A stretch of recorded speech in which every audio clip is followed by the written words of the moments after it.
الحمد لله الحمد لله وكفى وسلام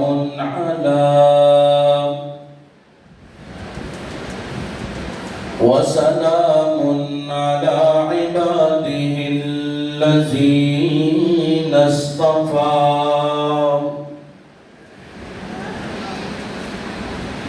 خصوصا على سيد الرسل وخاتم الأنبياء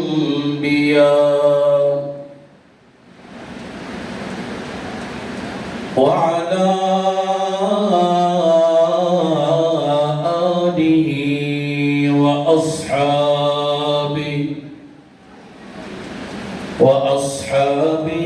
الأتقياء الذين هم خلاصة العرب العرباء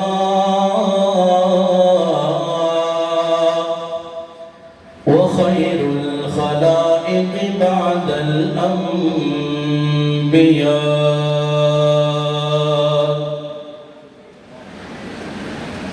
ونشهد أن لا إله إلا الله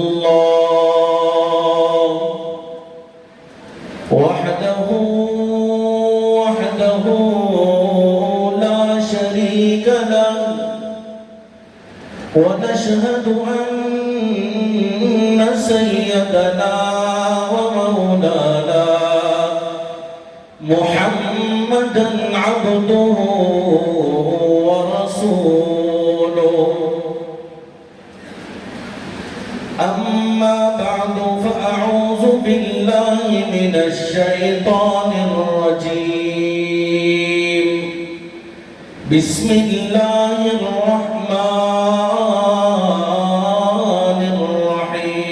الرحيم محمد رسول الله والذين معه أشداء على الكفار رحماء بينهم تراهم ركعا سجدا يبتغون فضلا من الله ورضوانا قال النبي صلى الله عليه وسلم فضلت على الأنبياء بست أعطيت جوامع الكلم ونصرت بالرعب وأحلت لي الغنائم وجعلت لي الأرض مسجدا وطهورا وأرسلت إلى الخلق كافة وختم بي النبيون أو كما قال عليه الصلاة والسلام إن الله وملائكته يصلون على النبي يا أيها الذين آمنوا صلوا عليه وسلموا تسليما محبت و عقیدت سے درود شریف اللهم صل على سيدنا ومولانا محمد وعلى آل سيدنا ومولانا محمد وبارك وسلم يا رب صل وسلم دائما أبدا على حبيبك خير الخلق كلهم قدم قدم پہ برکتیں نفس نفس پہ رحمتیں جہاں جہاں سے وہ شفیع آسیہ گزر گیا، جہاں نظر نہیں پڑی وہاں ہے رات آج تک، وہی سحر ہوئی جہاں جہاں گزر گیا۔ واجب التکریم و تعظیم ذی قدر سامعین کرام،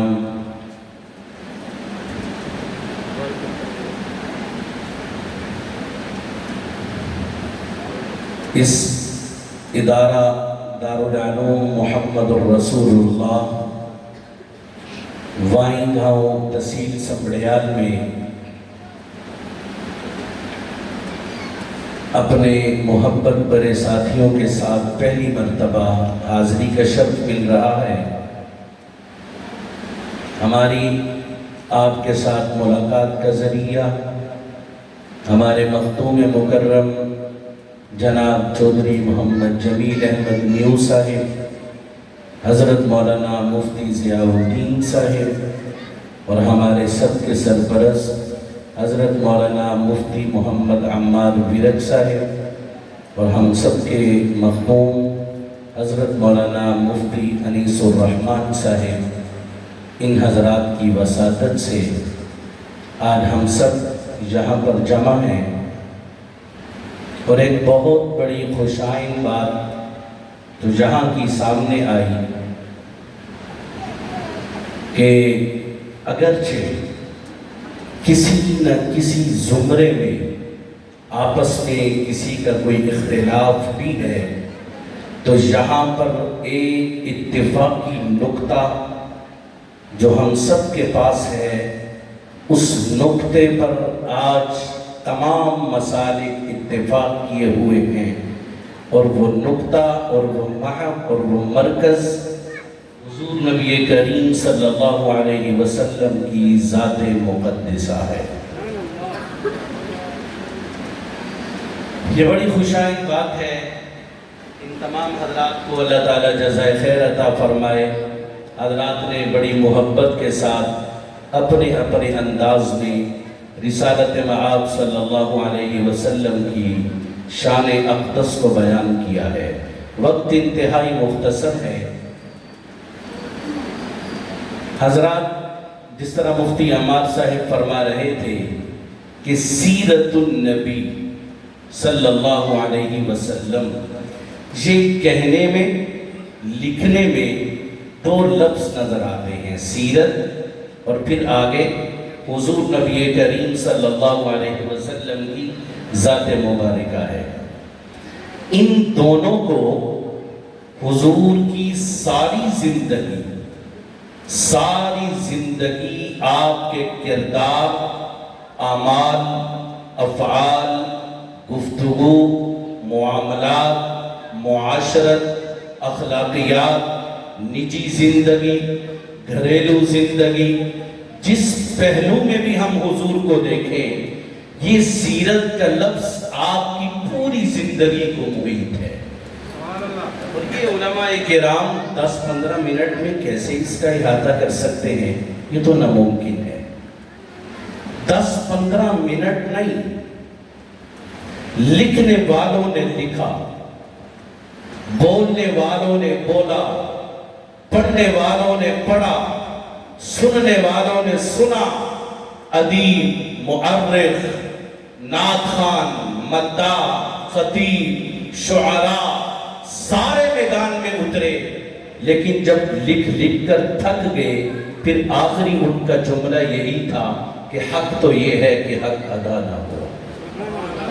کسی نے بھی حضور نبی کریم صلی اللہ علیہ وسلم کی سیرت کے ایک باب کو بھی پورا نہیں کیا۔ زندگیاں بیت گئیں۔ اللہ قرآن میں فرماتے ہیں کہ میرے نبی صلی اللہ علیہ وسلم آپ انہیں فرما دیں، لو کان البحر مدادا لکلمات ربی لنفد البحر قبل ان تنفد کلمات ربی ولو جئنا بمثلہ مددا۔ آپ انہیں کہیے نا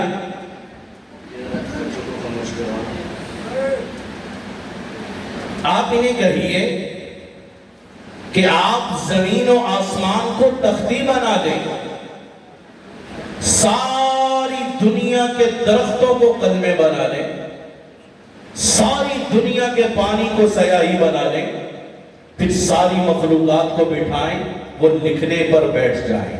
اللہ فرماتے ہیں لَنَفِدَ الْبَحْرُ، یہ سیاہی، یہ تختیاں، یہ قلمیں، یہ لکھنے والے سب اپنے انتہا کو پہنچ جائیں گے، اللہ کی تعریفی کلمات ختم نہیں ہوں گے۔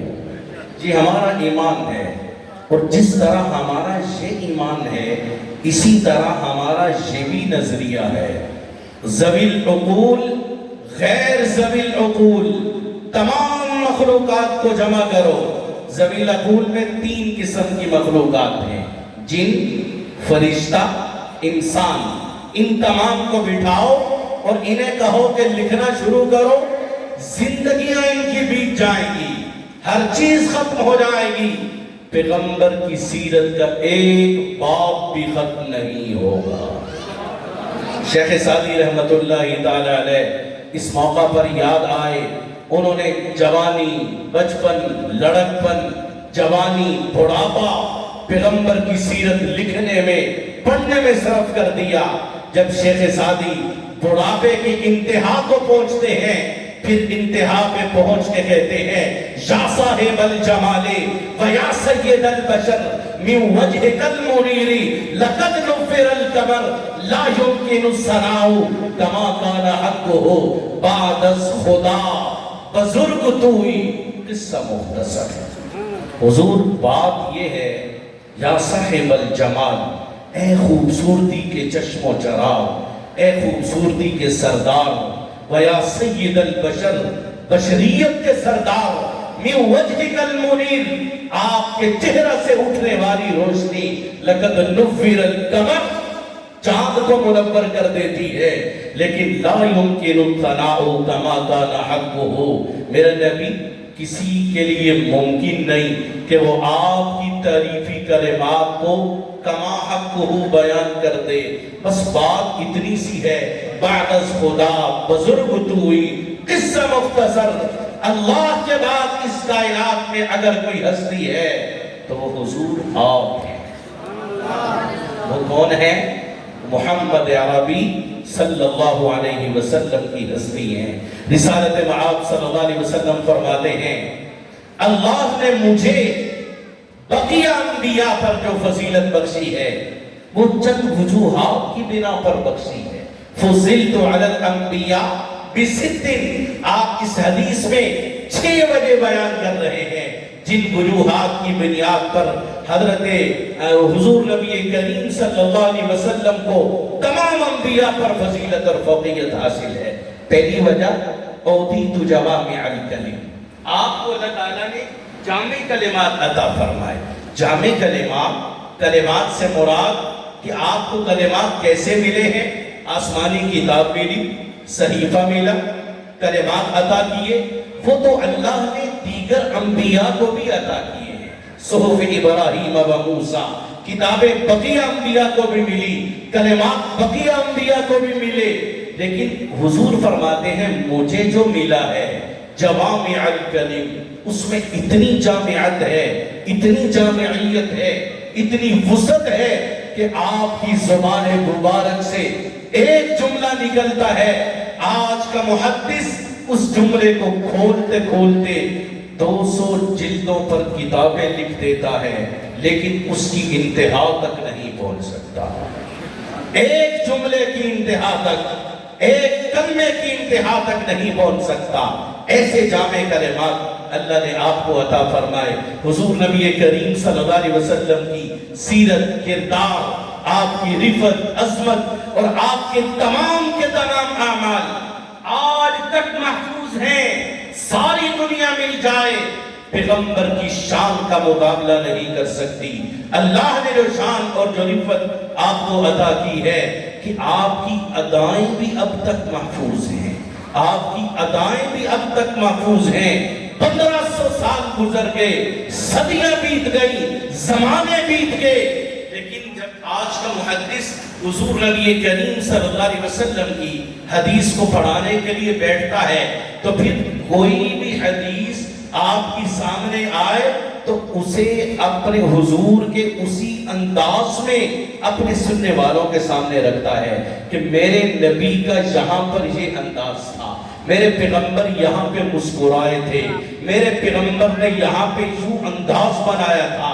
ایک مثال دیتا ہوں، آپ نے ظہر یا عصر کی نماز پڑھائی، 4 رکعتیں تھیں، آپ نے 4 کی بجائے 2 پڑھا دی، 4 رکعتوں کی بجائے 2 پڑھا دی، اور آپ نماز سے فارغ ہو کر صحن میں تشریف لے گئے، مسجد نبوی کے صحن میں چلے گئے، وہاں پر جا کر آپ کھڑے ہو گئے تو وہاں پر صحابہ کرام آپ کے ارد گرد کھڑے ہیں۔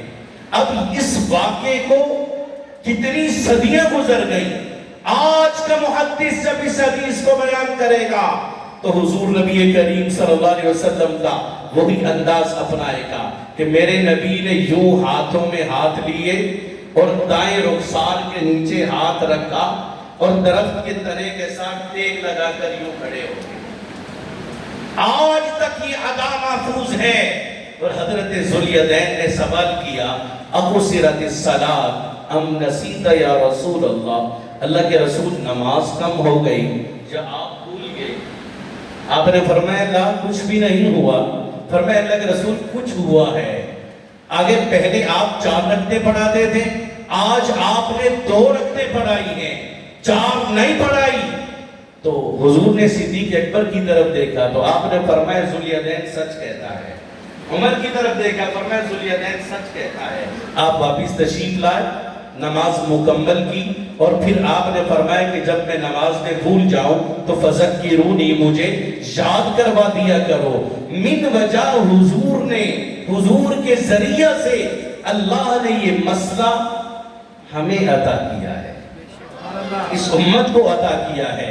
یہ ایک الگ موضوع ہے، لیکن بات کرنے کا یہاں پر مقصد یہ ہے کہ وہ انداز کہ حضور ایسے کھڑے ہوئے، دائیں رخسار کے نیچے آپ نے ہاتھ رکھا اور آپ کے کھڑے ہونے کا انداز یہ تھا۔ یہ کوئی 1 مہینے کی بات نہیں، سال کی بات نہیں، 1500 سال تقریباً اس واقعے کو گزر گئے، صدیاں گزر گئیں، آج بھی پیغمبر کا انداز محفوظ ہے۔ بتاؤ پھر حضور کی شان اتنی زیادہ اللہ نے رکھی ہے کوئی ایسی مثال پیش کرنے والا؟ ہے کوئی حضور کے ایسی شان والا؟ اللہ نے بنایا ہی ایسا بے مثال ہے۔ پنجابی کا شاعر کہتا ہے کسے ماں اہوریا سونا نہیں جنیا، جویں اپنی مرضی مطابق ہو بنیا، صحبت نفاست تے پھلاں دا صحرا، میں قربان اللہ محمد دا چہرہ، مصور نے انتہا کر ہے سٹی، بڑی ریجتے نال تصویر ہے کٹی، حسینہ جمیلہ دا منہ موڑ دیتا، محمد بنا رب قدم توڑ دیتا۔ آج تک اس کی کوئی مثال پیش نہیں کر سکتا۔ دنیا مل جائے پیغمبر کی شان کا مقابلہ نہیں کر سکتی۔ حضرت ام سلیم فرماتی ہیں حضور میرے گھر میں آرام فرما رہے ہیں، عرب کی گرمی ہے، تپتی دوپہر ہے، شدت کی گرمی ہے، پیغمبر کی پیشانی پہ پسینے کے قطرات ٹمٹما رہے ہیں، اور قرآن کہتا ہے آپ کا چہرہ والضحیٰ ہے، آپ کی زلف واللیل اذا سجا ہے، آپ کا سینہ الم نشرح لک صدرک ہے، آپ کی زبان لا تحرک بہ لسانک لتعجل بہ ہے، آپ کے ہاتھوں کا تذکرہ، آپ کے چلنے کا بیٹھنے کا تذکرہ قرآن کرتا ہے۔ اللہ آپ کے چہرے کا تذکرہ یوں فرماتے ہیں۔ ام سلیم کہتی ہیں میں نے جب غور سے دیکھا مجھے یوں لگا جیسے کالی سیاہ رات میں ستارے ٹمٹما رہے ہوں، اور کتنے خوبصورت لگتے ہیں۔ فرمایا پیغمبر کی پیشانی پر ان بالوں کی وجہ سے مجھے یہ قطرات چمکتے ہوئے بڑے خوبصورت لگے۔ ام سلیم فرماتی ہیں میں نے روئی لی اور عطر کی شیشی لی، بڑے نرم و نازک طریقے سے میں نے پیغمبر کی پیشانی پہ روئی کو پھیرا، اس پسینے کے قطرات کو محفوظ کیا، پھر میں نے بڑے آرام اور محبت سے اس عطر کی شیشی میں ان قطرات کو محفوظ کر دیا۔ میرے پیغمبر کی آنکھ کھل گئی، جب آپ کی آنکھ کھلی تو آپ نے فرمایا اماں کیا کر رہی ہو؟ فرمایا اللہ کے رسول آپ جانتے ہیں عرب کا دستور یہ ہے کہ عرب کی عورتیں اپنی بیٹی کو نکاح کے وقت خوبصورت اور قیمتی خوشبو ہدیہ میں دیا کرتی ہیں۔ میں غریب عورت ہوں، کہاں پہ رقم خرچ کروں، کہاں سے لاؤں، قیمتی خوشبو کہاں سے لاؤں؟ اللہ کے رسول میری نظر میں آپ کے پسینے سے بڑھ کر اس پوری کائنات میں کوئی قیمتی خوشبو نہیں۔ فرمایا میری نظر میں آپ کے پسینے سے بڑھ کر کوئی قیمتی خوشبو نہیں۔ تاریخ میں آتا ہے، علماء جانتے ہیں، ام سلیم نے اپنی جس بیٹی کو حضور کا پسینہ ہدیہ کیا اس کی 3 نسلوں میں حضور کے پسینے کی خوشبو آتی رہی۔ اس کی 3 نسلوں میں حضور کے پسینے کی خوشبو آتی رہی۔ حضور فرماتے ہیں اللہ نے مجھے یہ شان عطا کی ہے، وَنُصِرْتُ بِالرُّعْبِ، اللہ نے مجھے دبدبہ عطا کیا، رعب عطا کیا ہے۔ آپ میدان بدر میں اترے اور تلوار آپ کے ہاتھ میں تھی، آپ نے تلوار لہرا کے فرمایا حل من مبارز، ہے کوئی میرے محمد کے مقابلے میں آنے والا؟ میں محمد کے مقابلے میں کون آئے گا؟ انا النبی لا کذب، انا ابن عبد المطلب، میں اللہ کا سچا نبی ہوں، جھوٹا نہیں۔ نسبی تعلق میرا دیکھو، ابن عبد المطلب کی اولاد ہوں، آئے میرے مقابلے میں کون آتا ہے؟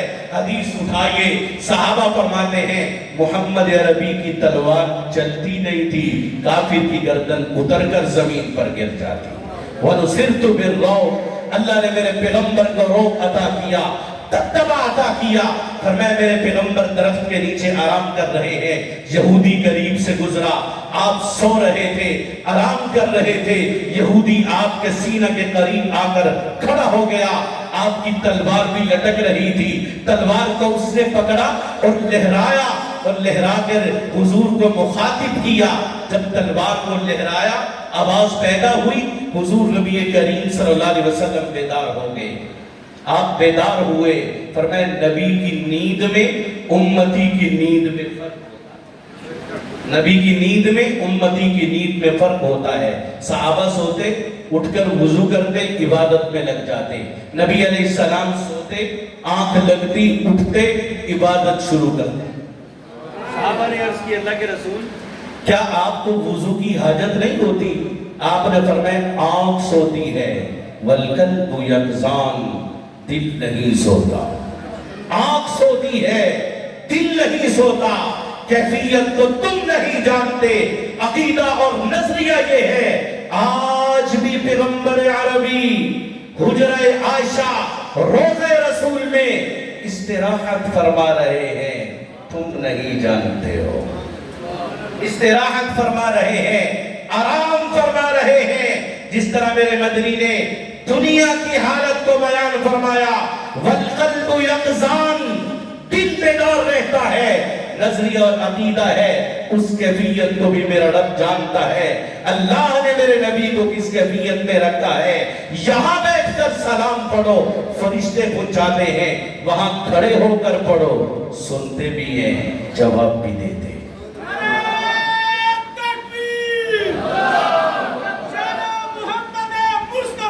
حضور نبی کریم صلی اللہ علیہ وسلم نے فرمایا وَنُصِرْتُ بِالرُّعْبِ، جب اس نے تلوار لہرائی حضور بیدار ہوئے۔ اس نے جملہ کیا بولا؟ کہنے لگا مَن يَمْنَعُكَ مِنِّي، آپ کو مجھ سے کون بچائے گا؟ حضور نے اپنی رعب دار آواز میں کہا اللہ، میرا اللہ مجھے بچائے گا۔ جب آپ نے فرمایا اللہ، اس کا ہاتھ کب کب آیا؟ تلوار زمین پہ گر گئی۔ اب میرے نبی نے تلوار پکڑی اور پکڑ کر پوچھا مَن يَمْنَعُكَ مِنِّي، اب تمہیں مجھ سے کون بچائے گا؟ اس نے ہاتھ جوڑ دیے، کہنے لگا انت عزیز انت کریم، آپ تو بڑی عزت والے، بڑی شرافت والے ہیں، امید کرتا ہوں میرا راستہ چھوڑ دیں گے، میں چلا جاؤں گا۔ اللہ قرآن میں فرماتے ہیں عزیز علیکم بالمؤمنین رؤوف الرحیم، میرے نبی جیسا نرم دل والا، قدر کرنے والی کوئی ہستی نہیں آئی۔ حضور نے دیکھا کہ آپ کے دربار میں حاتم طائی کی بیٹی لائی گئی، اگرچہ اس کے باپ نے حاتم طائی نے حضور کا زمانہ نہیں پایا تھا، اس کی اولاد نے زمانہ پایا، اس کی بیٹی لائی گئی، آپ نے دیکھا اس کے سر پہ دوپٹہ نہیں تھا، صحابہ سے پوچھا یہ کیسی کیفیت میں ہے، کون ہے؟ صحابہ نے تعارف کروایا کہ یہ کافر کی بیٹی ہے۔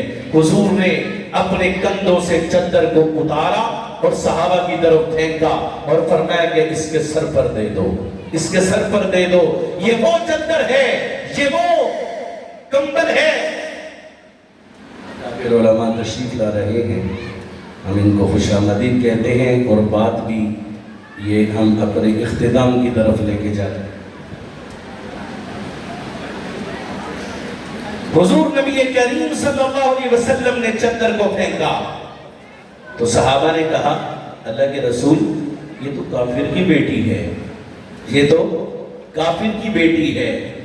جملہ، ایسا جملہ جو ہماری زندگیوں میں انقلاب لے آئے، ہمارے دلوں کو نرم کر دے۔ آج انگریز نے فرقہ واریت پھیلانے کی کوشش کی، لیکن میرے علماء نے خوبصورت دستہ سجا کر اس کی فرقہ واریت والے تابوت کو دفن کر دیا ہے اور بدلا دیا ہے۔ اگرچہ ہمارے اختلافات ہوں، ہم ان تمام اختلافات کو بالائے طاق رکھتے ہوئے محمد عربی کی ذات پر جمع ایک ہیں، جمع ہیں۔ حضور نے فرمایا کیا ہوا کافر کی بیٹی ہے، یہ در تو در نبوی ہے، کاشانہ نبوت ہے، در اقدس ہے، اور اس چادر کا تذکرہ اللہ قرآن میں بھی کرتے ہیں، کبھی فرماتے ہیں یا ایھا المزمل، کبھی فرماتے ہیں یا ایھا المدثر۔ اس چادر کا تذکرہ امیر شریعت بھی فرماتے ہیں، سید عطا اللہ شاہ بخاری فرماتے ہیں کہ اگر میرا مدنی اپنی چادر کو دوزخ کی آگ کی طرف پھینک دے، اللہ اپنی رحمت سے آگ کو ٹھنڈا نہ کر دے، میرے نبی کے ہاتھ جسے لگ جائیں اللہ اس پر دوزخ کی آگ حرام کر دے۔ ایک صحابی نے اپنے دوستوں کو دعوت دی، دسترخوان بچھا، بے تکلفی سے ایک ساتھی نے کہا تیرا دسترخوان تو میلا کچیلا ہے، اس میں میل بنی ہے، کھانا ایک طرف کیا، دسترخوان اٹھایا، اس نے کہا ابھی گیا ابھی آیا، اجلا ہوا دسترخوان لے کے آتا ہوں۔ جاتے ہی اس نے تنور میں پھینکا، ایک لمحے کے بعد نکالا، لا کر بچھا دیا۔ صحابی نے کہا پہلے ہمیں وجہ بتاؤ، یہ کیا عمل ہے، کیا وجہ ہے؟ آگ میں بھی نہیں جلا۔ فرمایا میرے گھر میں حضور تشریف لائے تھے، کھانا تناول فرمایا تھا، کھانے کے بعد حضور نے ہاتھ صاف کرنے کے لیے کپڑا مانگا تھا، میں نے یہ کپڑا دیا، آپ نے ہاتھ صاف کیے، اس کے بعد جتنی مرتبہ بھی آگ میں پھینکا ہے آگ نے اسے نہیں جلایا، آگ نے اسے نہیں جلایا۔ تو فرمایا کیا ہوا؟ بیٹی اگر کافر کی ہے، در تو در نبوت ہے، کاشانہ نبوت ہے، در اقدس ہے، پیغمبر کا در ہے۔ حضور نے اس کی بیٹی کے سر پر دوپٹہ دیا اور پورے عالم کفر کو، یورپ کو یہ پیغام دے دیا کہ مسلمانوں کو قدامت پسند کہنے والوں، اسلام کو قدامت پسند کا مذہب کہنے والوں، سنو، حضور کے آنے کے بعد بیٹی ہے، اسے بھی عزت ملی، شرافت ملی، کرامت ملی، ماں ہے، اللہ نے اسے بھی عزت عطا فرمائی، اسے بھی مرتبہ عطا کیا۔ اللہ نے بہن کو بھی شرافت دی، زوجہ اہلیہ کو بھی شرافت دی۔ اسلام آنے کے بعد عورت کو جو مقام اور عزت اور جو شرافت ملی ہے، کوئی مذہب ایسی عزت شرافت نہیں دیتا۔ حضور نے فرمایا کہ میں ان وجوہات کی بنیاد پر اللہ نے مجھے بقیہ انبیاء پر فضیلت دی۔ وَأُحِلَّتْ لِيَ الْغَنَائِمُ، مال غنیمت دوسروں کے لیے حرام تھا، اللہ نے میری امت کے لیے حلال کر دیا۔ وَجُعِلَتْ لِيَ الْأَرْضُ مَسْجِدًا وَطُهُورًا، لوگوں کو عبادت کے لیے معبد خانے میں جانا پڑتا تھا، میری امت کے لیے تحفہ ہے، دکان میں ہے وہیں پر اللہ اکبر، گھر میں ہے وہیں پر نماز، دفتر میں ہے وہیں پر نماز، زمین کے جس حصہ میں ہے وہیں پر نماز پڑھتا ہے۔ فرمایا اللہ نے یہ خاصہ مجھے عطا کیا۔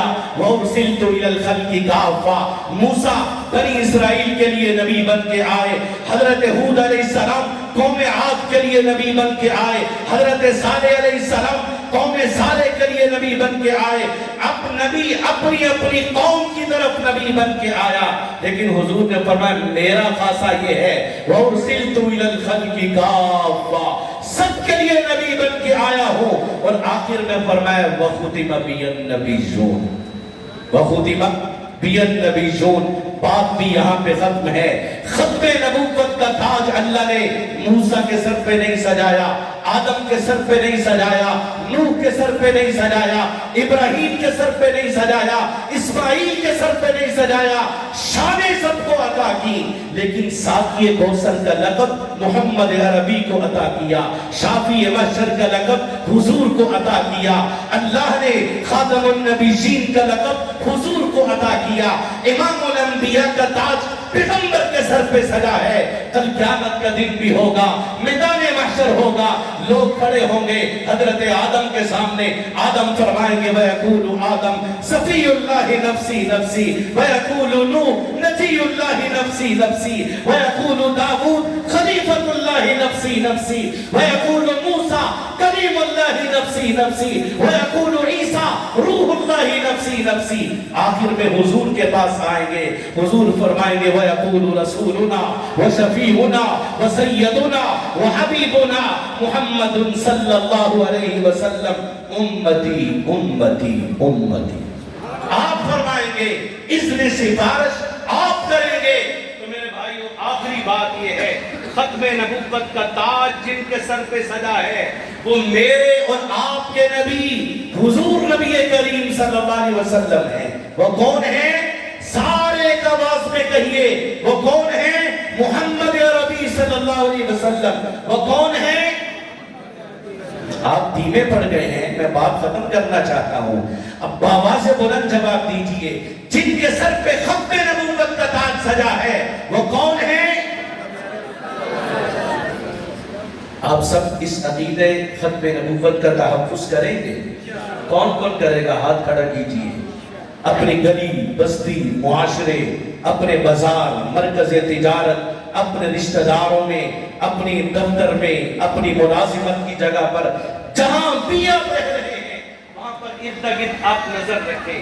میرا رشتہ دار قادیانیوں کے ساتھ رشتہ داری تو نہیں کر رہا، میرا تاجر بھائی کسی قادیانی کے ساتھ تجارت تو نہیں کر رہا۔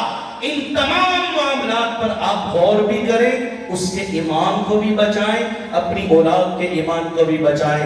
ایک اعلان آخر میں ہے، 28 ستمبر بروز اتوار گجرانوالہ منی اسٹیڈیم شیخوپورہ روڈ گجرانوالہ میں عظیم الشان ختم نبوت کانفرنس کا میدان سج رہا ہے۔